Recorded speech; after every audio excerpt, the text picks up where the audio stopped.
Hello, everyone. You cannot control the waves, but you can learn to sail your ship. This simple truth carries profound meaning when we talk about learning to act as if nothing bothers you. The world is full of uncertainties, challenges, and unexpected disruptions. Every day, people around us might say or do things that could upset us. Circumstances might turn against our hopes. Plans might fail. Yet none of this truly has the power to disturb us unless we allow it. The key lies in mastering our inner world, developing the ability to remain composed regardless of what storms brew around us. When we react impulsively to every irritation, it is as if we have handed over the keys to our inner peace to the outside world. We become like ships tossed uncontrollably on a stormy sea. If someone criticizes us, we lash out. If we experience a setback, we drown in frustration. If life denies our expectations, we collapse inwardly. But is that the life we want to live, a life where our emotional state depends entirely on forces we cannot control? Mastering your inner world begins when you recognize that while you cannot stop the waves from coming, you can control how you navigate through them. Acting as if nothing bothers you is not about suppressing your emotions or pretending that hardships don't exist. Rather, it is a conscious choice to rise above automatic reactions. It is an internal discipline. Just as a sailor cannot stop the wind but can skillfully adjust the sails, you cannot prevent challenges but can govern your responses to them. In that decision lies your power. This mastery requires practice and patience. It starts by becoming aware of your internal landscape.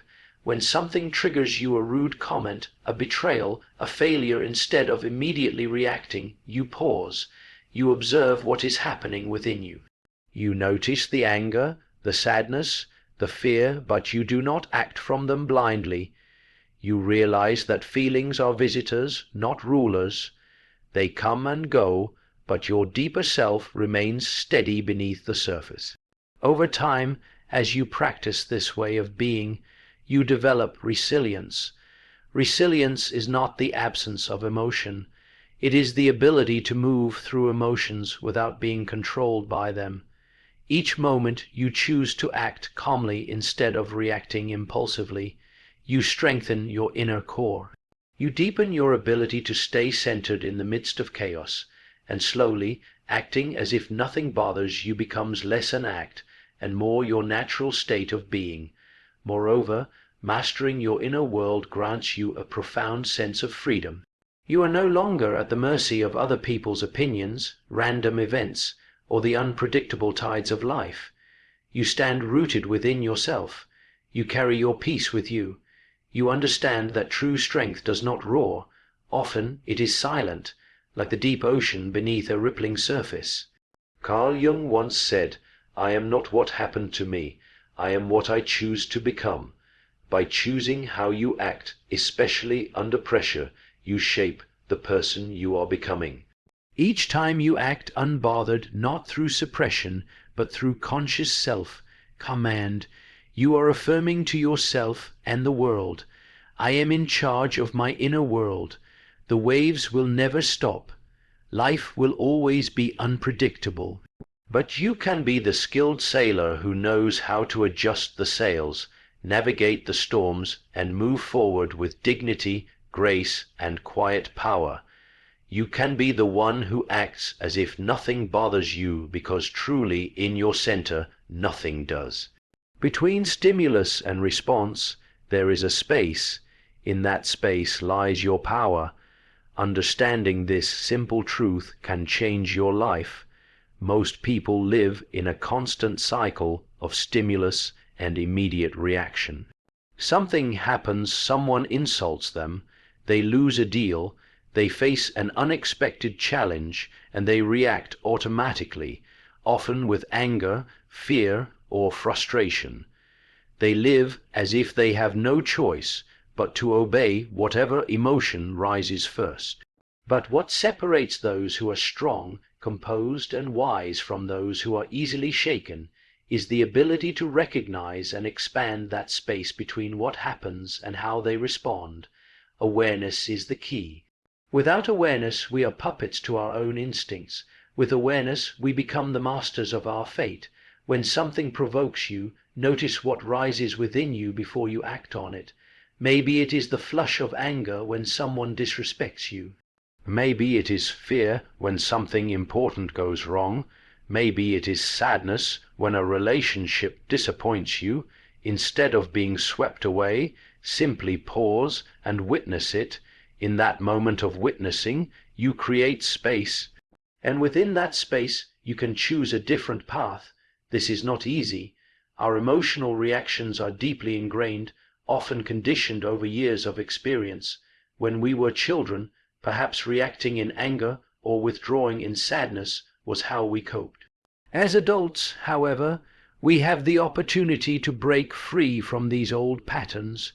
We are no longer helpless before our emotions unless we allow ourselves to be.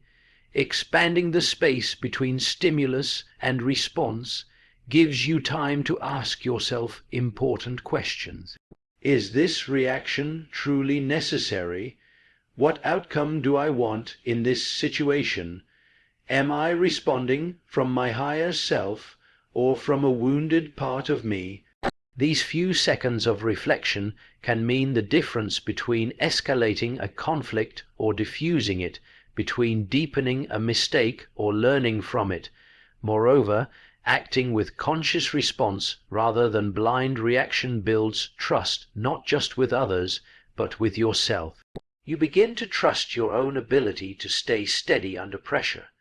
You no longer fear difficult conversations, criticisms, or challenges because you know that you are capable of responding thoughtfully rather than lashing out. You cultivate what some call emotional immunity, a kind of inner stability that allows you to thrive in even the most turbulent environments. Carl Jung emphasized the importance of making the unconscious conscious. Until we do, he warned, it will rule our lives and we will call it fate. Learning to pause before reacting is exactly this, becoming conscious of the forces within us rather than being ruled by them. Each time you choose awareness over automaticity, you reclaim a little more of your own power. Imagine carrying this mindset into your daily life. You receive criticism at work, and instead of feeling immediately defensive, you pause. You feel the sting, but you also recognize the opportunity to learn. A friend disappoints you, and instead of snapping back, you take a breath and respond with kindness or set a healthy boundary with calmness. You face a sudden failure, and instead of spiraling into self-doubt, you recognize it as part of the journey and move forward with resilience. In all these moments, your strength is not in suppressing your feelings, but in meeting them with awareness and wisdom. The space between stimulus and response is a small thing, but it is everything. It is where your growth happens. It is where your true character is shaped. It is where you transform from a reactive creature to a conscious creator of your life. To master this space is to master yourself. Learn to step back from the stage and become the observer of your own drama. This perspective shift is one of the most powerful practices for emotional strength and mental clarity. In the theater of life, we are often so immersed in our roles, the hero, the victim, the struggler, the winner, that we forget we are not just the actors. We are also the audience. We are the consciousness that can step back and watch what is unfolding with greater wisdom and detachment. When something upsetting happens, an argument, a failure, a betrayal, our first instinct is to react as if we are the character suffering on stage. We feel attacked, wounded, enraged, or humiliated. In that moment, the story becomes all-consuming. It feels personal and absolute. But if you can remember to step back, even slightly, and observe the situation from a distance, something remarkable happens. The intensity softens. You begin to see the event not as the end of the world, but as a temporary scene in a much larger story. This ability to observe your own drama is not about becoming cold or detached from life. It is about gaining enough distance to respond wisely rather than emotionally. When you observe rather than immediately participate, you are able to recognize patterns that otherwise would control you unconsciously. You might notice, for example, that every time you are criticized, a deep fear of inadequacy is triggered, or that every time you feel ignored, an old wound of abandonment surfaces. By stepping back, you see these patterns not as absolute truths, but as old stories still playing themselves out. Carl Jung spoke about the shadow, the unconscious parts of ourselves that we often project onto others. When you observe your reactions without judgment, you start to notice these shadow aspects arising. Maybe you see your own pride, your need for validation, your hidden anger. Observing without immediately reacting allows you to integrate these parts rather than being ruled by them. You move from unconscious reaction to conscious choice. Furthermore, observing your own drama gives you perspective on other people's behavior as well. When someone acts out of anger, fear, or insecurity, instead of taking it personally, you recognize that they are acting from their own unresolved struggles. Their behavior is about them, not about you. This understanding doesn't excuse bad behavior, but it frees you from carrying unnecessary emotional burdens. You learn to respond with firmness when needed, but without losing your peace. Think of it like watching a play. When you are in the audience, you can appreciate the emotions, the conflicts, and the drama, but you are not trapped inside it. You can see the bigger picture. You understand that every scene, no matter how intense, is temporary. The same is true for your life. Every emotional storm, every painful scene will pass. Stepping back allows you to endure the hard moments without losing yourself in them. Practicing this shift takes time. At first, you might only notice your reactions after they have happened, but with awareness and intention, you can gradually learn to catch yourself in the moment.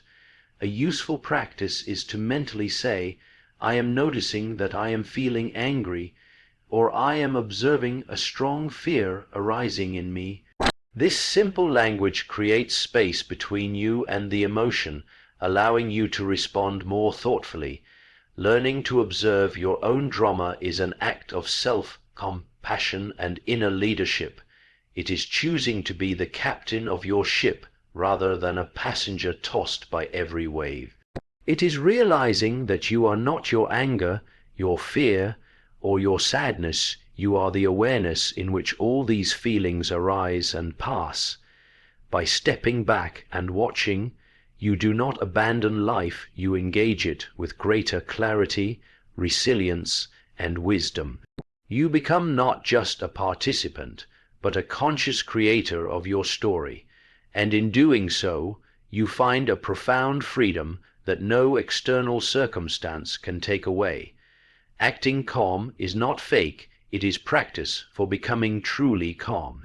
This principle is essential for anyone who wants to develop emotional strength and inner resilience. Often, people misunderstand the idea of acting a certain way.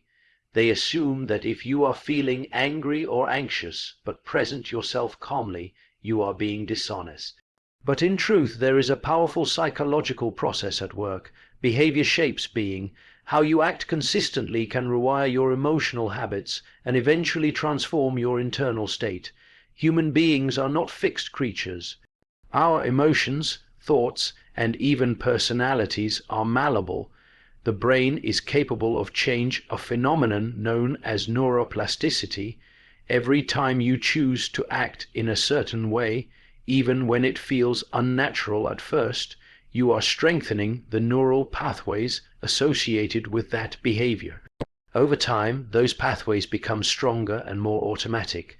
So when you act calm in difficult situations, you are not faking calmness. You are training your mind and body to be calm under pressure. Think about how athletes or musicians train. A pianist does not wait until they feel confident to practice difficult pieces. They practice through mistakes and frustration until confidence is built. A martial artist does not wait until they feel brave to step into the ring. They train their mind and body to respond with skill under stress. Emotional calmness is no different.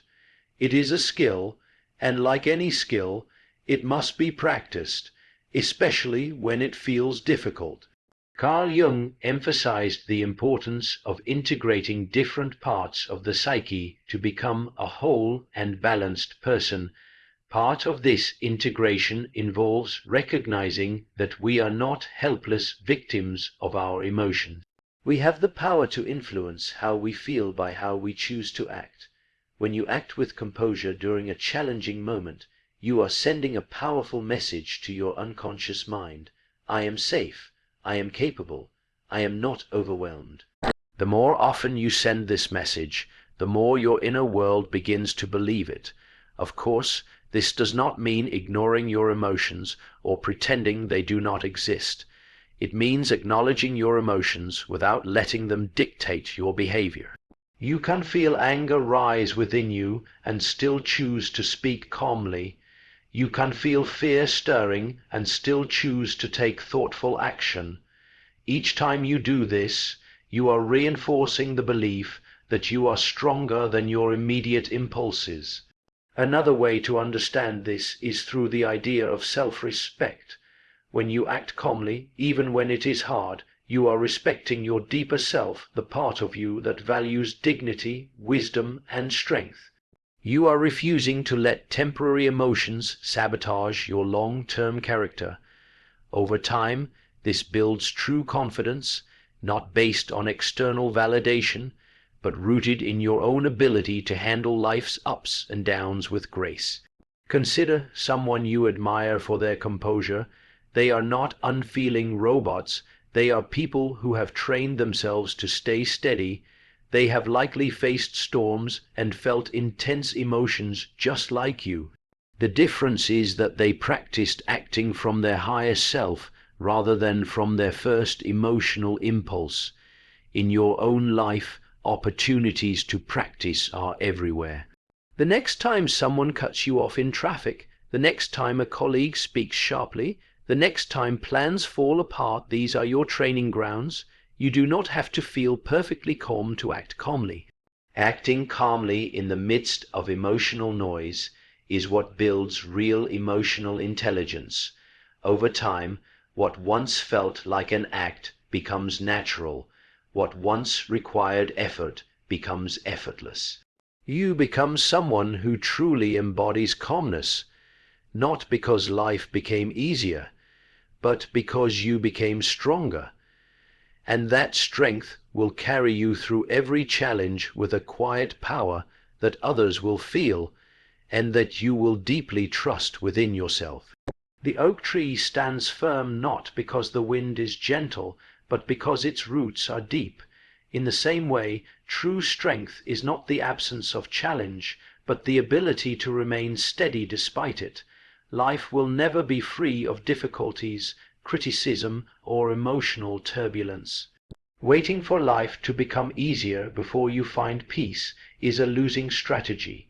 Instead, you must cultivate a depth within yourself that allows you to stay grounded no matter what storms come. Strength lies in stillness, not in physical stillness necessarily, but in emotional and mental stillness. When the world around you becomes chaotic, when people react emotionally, when situations turn unpredictable, the person who remains calm stands apart. This calmness is not weakness, it is a sign of tremendous inner power. It shows that your state of mind is no longer at the mercy of external circumstances. Carl Jung spoke often about the idea of individuation, the process of becoming your true whole self. Part of this journey is about developing an unshakable core, a center within you that does not sway every time the winds of life blow.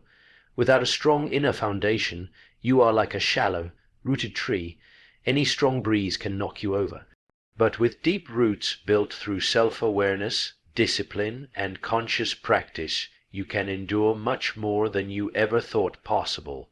Stillness is not the absence of feeling. It is not numbness or denial. In fact, true stillness allows you to feel everything more fully, but with a kind of spaciousness. You can experience anger, sadness, joy, fear, and yet not be overwhelmed by any of them. They move through you like weather across the sky, but you remain the sky itself, vast, open, untouched. One reason people struggle to maintain stillness is the constant habit of overreaction. When something happens, the instinct is to immediately engage, defend, argue, or resist. But real strength often comes from the ability to pause, to wait, to observe before responding.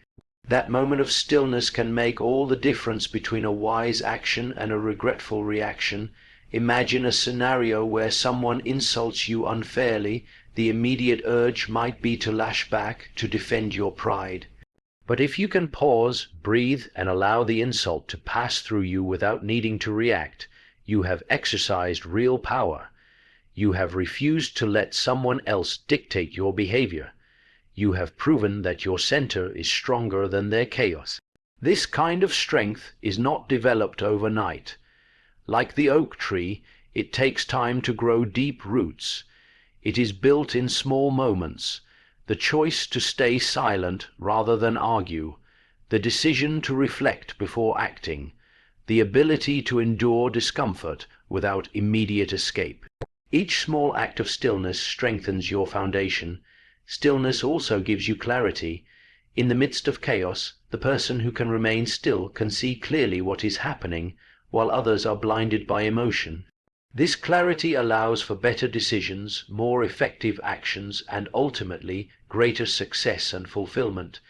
It becomes a strategic advantage, not just a personal virtue. Furthermore, your stillness impacts others. People are drawn to those who are calm under pressure. Your presence can soothe tense situations, inspire confidence, and offer stability to those around you.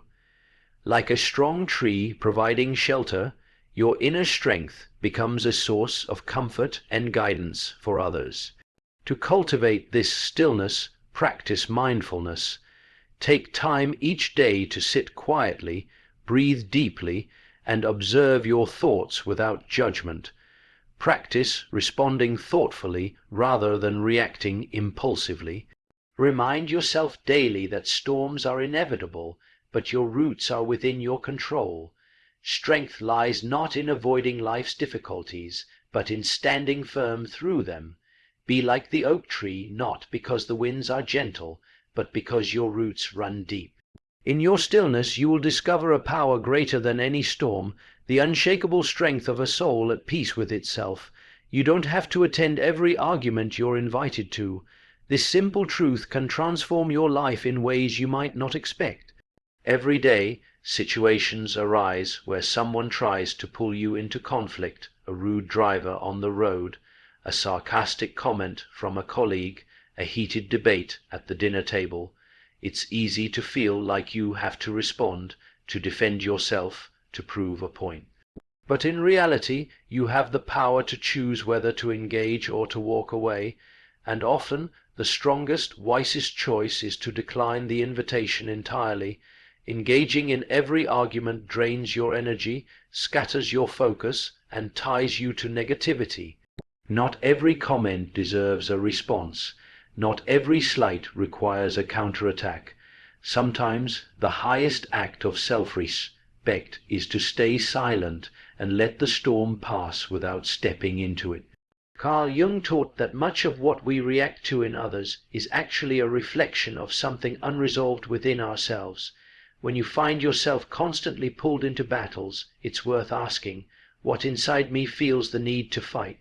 Awareness of this impulse gives you the freedom to respond differently. Choosing not to engage is not weakness, it is strength under control. It shows that you are not a puppet of your emotions, not someone easily baited by others' provocations.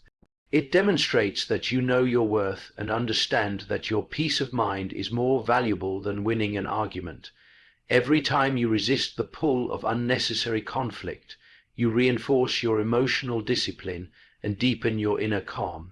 Consider the nature of arguments. Most arguments are not about truth or understanding.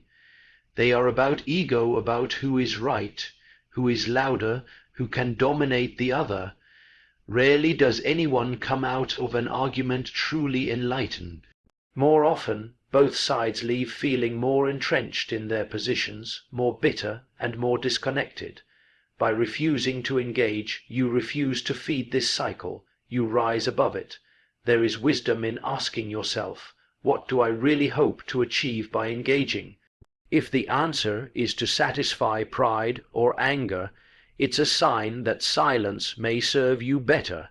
If genuine understanding or growth is possible, then perhaps engagement is worthwhile, but only with patience, respect, and clear intention. Most of the time, however, walking away protects your energy for battles that actually matter, battles for your dreams, your health, your relationships, your higher self. Learning not to attend every argument also teaches you the value of boundaries. You are not obligated to allow anyone and everyone access to your emotional space. Setting boundaries is an act of love for yourself, and even love for others, because it prevents the escalation of unnecessary harm. A simple phrase like "I'm not going to argue about this," or even just silence, can be powerful tools for maintaining your peace. Another important aspect is understanding that people's provocations often have nothing to do with you. Someone might be rude because they are hurting inside. Someone might challenge you because they feel insecure. Someone might lash out because they are carrying burdens you cannot see. By not engaging, you refuse to make their emotional baggage your own. You leave them to deal with their issues while you keep your center intact. This approach requires patience and humility. Your ego will sometimes scream for a fight, especially when you feel misunderstood or attacked. But remember, every time you choose peace over conflict, you are building a stronger, freer version of yourself. You are training your mind to value long-term serenity over short-term satisfaction. Ultimately, you get to decide which battles are worth fighting. Most are not. You don't have to attend every argument you're invited to. In choosing your battles wisely, you protect your energy, preserve your peace, and move through life with a strength that is quiet but unmistakable, the strength of someone who knows that real power often lies in restraint, not retaliation.